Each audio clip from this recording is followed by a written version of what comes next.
Hello, I'm Stuart. Before we start, we want to share that this video uses AI for graphics and voice, but all the information is manually researched by our team.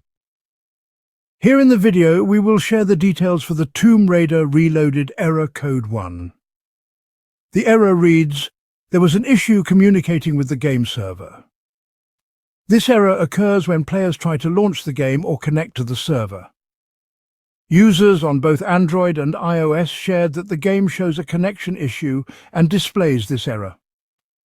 According to our research, this error is likely a server-side issue.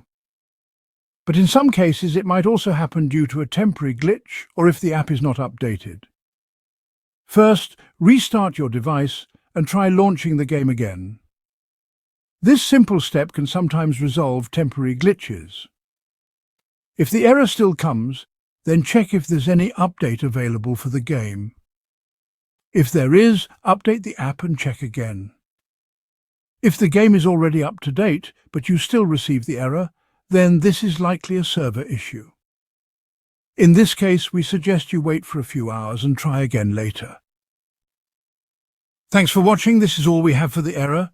If this video helped, don't forget to like, share and subscribe. Have any questions or issues? Drop them in the comments below. See you in the next one.